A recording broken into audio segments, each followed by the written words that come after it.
네, 할렐루야, 할렐루야. 네, 우리 주님을 찬양합니다. 오늘 읽으신 말씀은 구약성경 열왕기하 25장 8절에서 30절까지의 말씀입니다. 이제 열왕기 하가 마무리가 되는데요. 제가 한번 이렇게 말씀드린 적이 있었는데, 이 유대교 성경으로는 사무엘 상하와 열왕기 상하가 예언서에 속한다. 예언서에 속한다. 왜 예언서에 속하는가? 그것은 이 역사 자체가 하나님의 예언이 들리는 것이고 역사를 통해서 하나님의 예언을 파악할 수 있기 때문이다 라는 것과 개인적인 소견이지만 이 사무엘서와 열왕기서에서는 특별히 예언서의 예언자들이 많이 등장한다. 예언서의 예언자뿐만 아니라 문서 예언자들뿐만 아니라 엘리야, 엘리사 같은 어, 아주 대단한 사람들도, 아주 위대한 선지자들도 정말 많은 분량 등장하고 있음을 볼 때 이 열왕기 사무엘서와 열왕기서가 왜 유대교 성경에서는 예언서인가에 대해서 생각해 볼 수 있다라고 말씀을 드린 적이 있습니다. 여러분, 특별히 그런 것들을 고려할 때 이 열왕기하의 마지막은요, 결국에 하나님의 예언대로 성취되었다라는 것을 알 수 있습니다. 제가 앞서 기도할 때도 이렇게 기도했었는데요. 이 사실 그 어떻게 보면은 성경을 정말 아는 자는 심판을 면하는 것 같아요. 그러니까 예수님 안에 있는 자들이 이제 예수님이 심판을 다 받으셨죠. 예수님 안에 거하는 자들은 모든 심판의 모든 종류의 심판을 예수님이 흡수하셨기 때문에 저희가 받을 심판은 없는 것입니다. 그런데 그렇기 때문에 우리가 받는 어떤 고난과 심판은 어떤 의미에서는 우리를 단련시키기 위한 그런 부분으로서 고난들을 이해할 수 있는데요. 이 하나님의 말씀을 모르면은 이렇게 사실 많은 분량 기록해 놨잖아요. 근데 하나님의 말씀을 모르면은 이 말씀을 제쳐두고 다른 것에 일삼는, 그리고 '나는 열심히 했는데 왜 나는 이런 어려움이 있는가?' 라는 그런 질문들과 생각들을 하게 되죠. 그러나 정말 성경을 보고 '왜 망했는가.'를 잘 살핀다면은 이게 참 유대인들이 참 귀해요. 우리가 다 겪어야 될, 우리 조상들도 많이 힘드셨지만 이 대한민국의 조상님들 많이 조선 시대의 경우, 그러니까 이 한반도에서는 대략 7 년에 한 번 전쟁이 있었다고 합니다. 통계적으로 7 년에 한 번. 말이 7 년이지, 예, 7 년에 한 번 아주 큰 전쟁들이 있었으니까 그때마다 가족들이 죽어나간 거거든요. 아무쪼록 이 유대인들도 그 민족적으로 고난을 당하면서 하나님의 말씀을 진짜 받기도 하고, 그것 때문에 심판을 받기도 하고 구원을 받기도 하고, 그러면서 이제 말씀들을 이 쭉 기록한 것이죠. 저희가 이 말씀들을 제쳐 두고 다른 것에 힘쓰면은 열심히 하지만 어려움을 겪고, 또한 말씀 가운데 저희가 거하고 말씀을 저희가 정말 깨닫는 방향으로 나아간다면은 우리 삶에 있어서 성경 말씀으로부터 말미암는 그런 열매들을 얻게 될 줄로 믿습니다.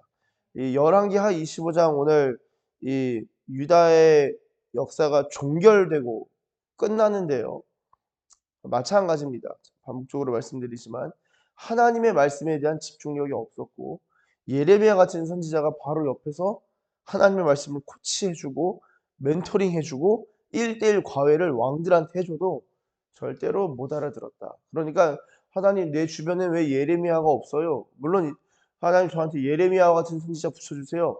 그런 기도하는 것도 귀하지만, 예레미야든 예레미야가 아니든 하나님의 말씀이 이렇게 있는 말씀들을 좀 깨달을 수 있는 귀와 마음을 주세요. 기도한다면요, 정말 귀한 삶을 살아갈 수 있을 줄로 믿습니다. 여러분, 오늘 말씀은 8 절부터 시작되는데요. 8 절에 바벨론 왕 느부갓네살의 19째 해 5월 7 일, 그러니까 586 년입니다. 주전 586년 5월 7 일에 바벨론 왕의 신복 시위대장 느부사라단이 예루살렘에 이르게 됩니다. 흥미로운 것은 유대인들은 본인들 유대 왕국의 멸망이 BC 586년 5월 7일, 아비벌 7일로 이렇게 기록하고 있는데요. 이게 1차 성전이죠. 솔로몬 성전 파괴인데 이후에 2차 성전 스룹바벨 성전은 로마 시대 때 AD 70년에 무너집니다. AD 70년 몇 월 며칠에 무너졌을까요? 유대인들의 기록과 해석에 의하면은 마찬가지로 5월 7일에 무너졌다. AD 70년 5월 7일에 무너졌다. 그래서 성전 파괴일에 대해서 이 5월 7일을 성전 파괴일을 아주 중요한 그 그들 민족들만의 지키는 그런 절기로 어 지키게 되는 것을 알 수 있습니다. 이 국가가 멸망한 것이 아니라 성전 파괴를 기념으로 삼는다라고 할 때 유대인들이 나름 이 하나님의 말씀과 성전에 있어서 집중력이 또 상당하다라고 볼 수 있겠죠. 아무쪼록 5월 7일에 느부사라단이 예루살렘에 이르러 여호와의 성전과 왕궁을 불사르고 예루살렘 모든 집을 귀인의 집까지 불사릅니다. 10절 성벽을 헐었습니다. 11절 남아있는 백성 항복한 자들 그리고 무리 중 남은 자는 느부사라단이 다 모두 사로잡아가고 12절 그 땅에 비천한 자를 남겨두어 포도원을 다스리는 자와 농부가 되게 하였더라. 여러분 12절에 그냥 역사적 기록과 역사적 사실을 그냥 기록한 것 같지만 여러분이 하나님 나라의 원리를 보면 참 신기한 것 중에 하나가 이 심령이 가난한 자는 복이 있죠. 심령이 가난한 자는 복이 있는데 천국이 그들의 것이다. 여러분 물론 이제 팔복에서 심령의 가난함은 진짜 우리의 영의 가난함을 의미하지만요.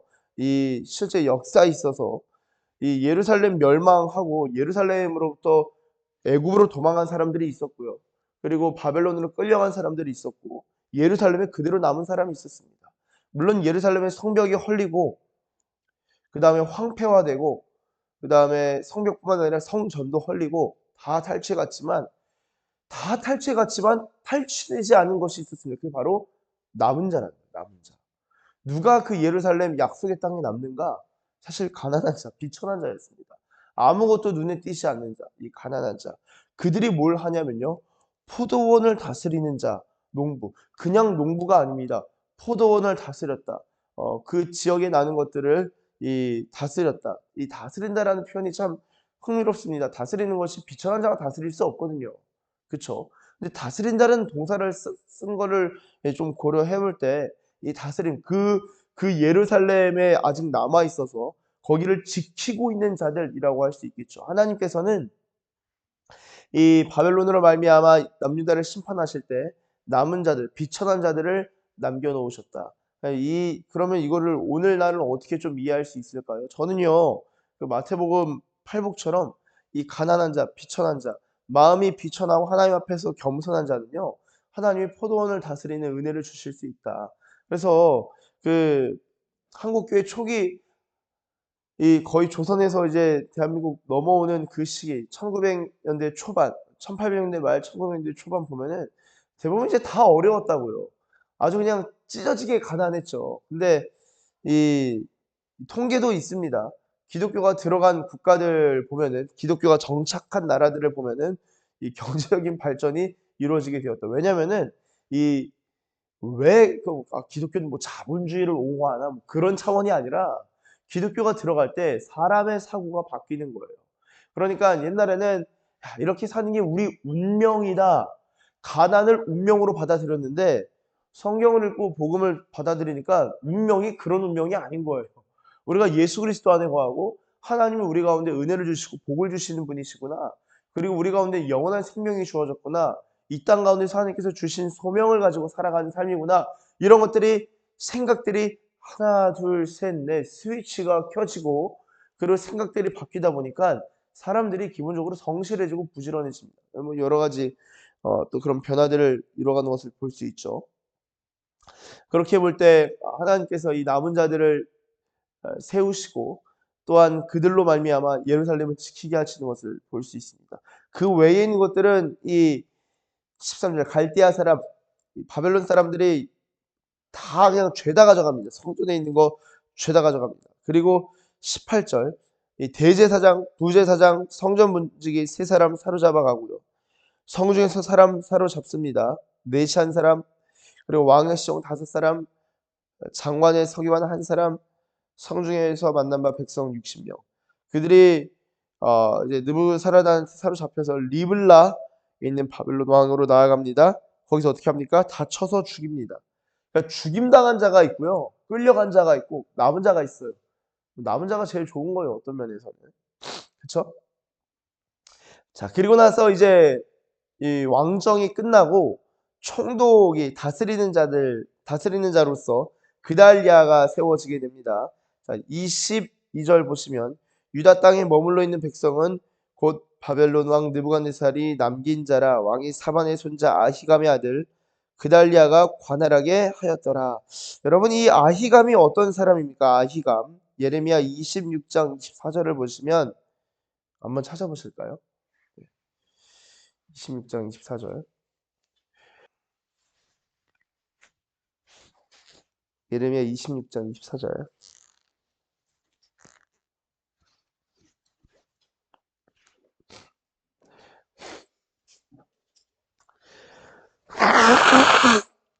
자, 한번 같이 읽어보도록 하겠습니다. 시작. 사완의 아들 아이감의 손이 예레미야를 도와주어.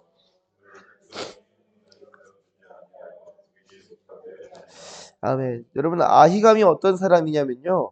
예레미야를 도와줬던 사람입니다. 근데 아히감만 그런 게 아니라 아히감의 아들 누구요? 그달리아. 그달리아도 예레미야를 도왔어요. 그게 예레미야 39장에 적혀 있습니다. 39장 14절 제가 읽겠습니다.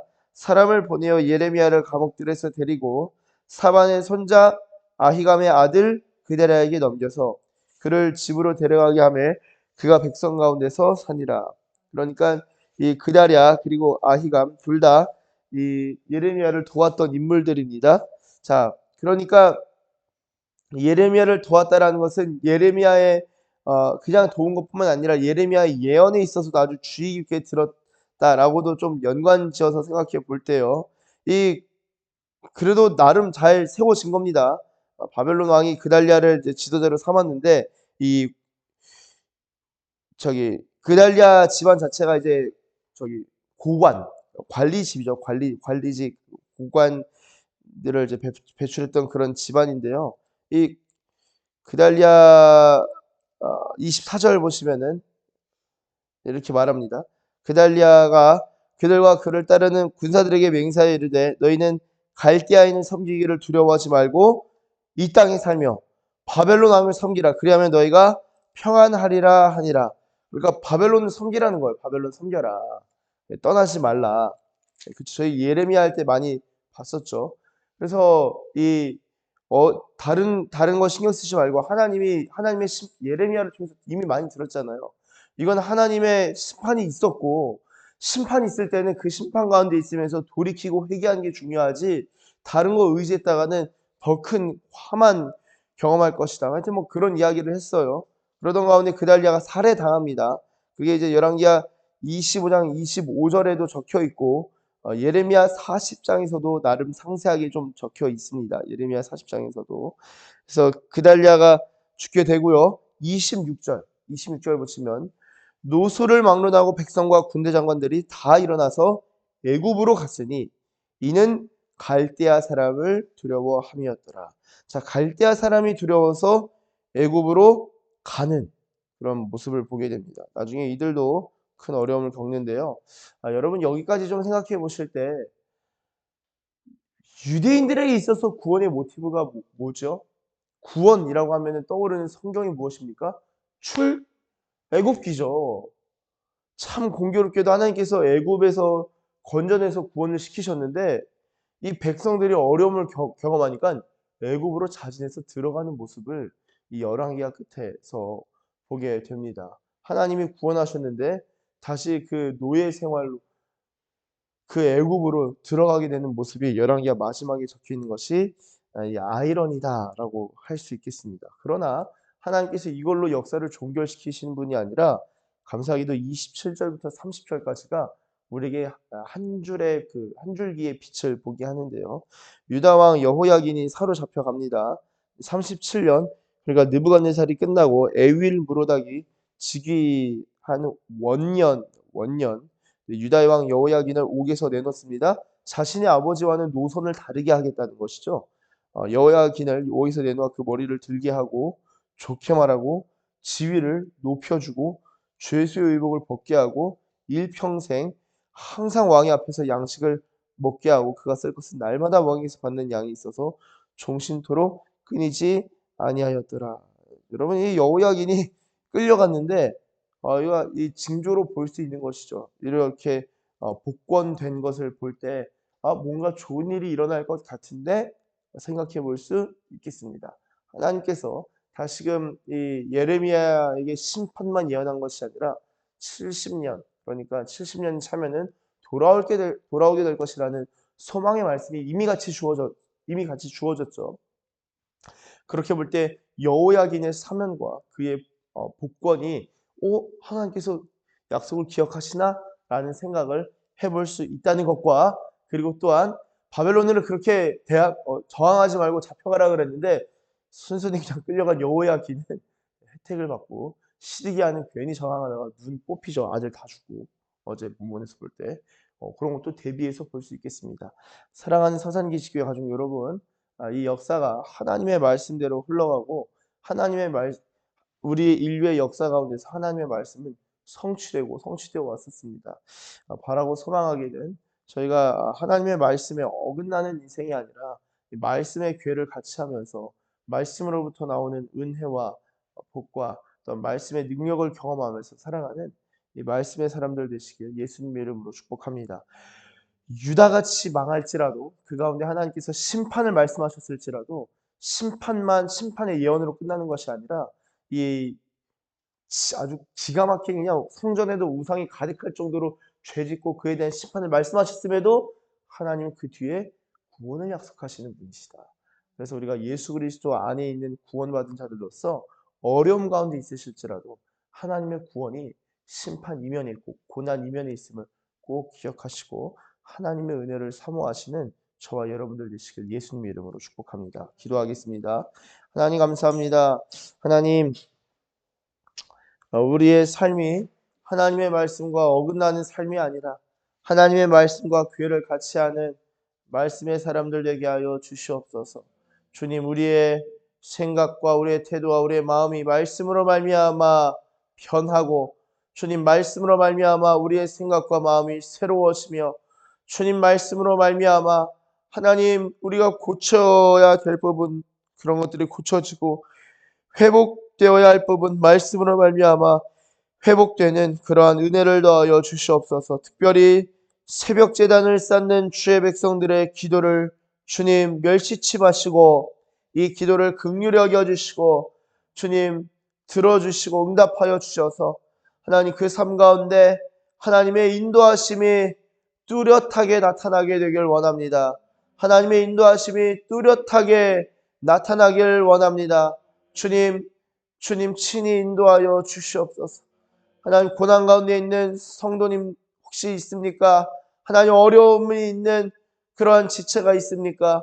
하나님 심각한 죄로 말미암아 겪는 심판일지라도 다시금 주님 구원을 향한 주님의 열정과 주님의 열심을 기억하고 하나님께서 구원하시는 것을 그 한 줄기의 빛을 바라보며 나아가는 주의 백성들 되게 하시고 마침내는 완전히 회복시키시는 하나님의 은혜와 하나님의 구원을 찬양하게 되는 주의 백성들 되게 하여 주시옵소서.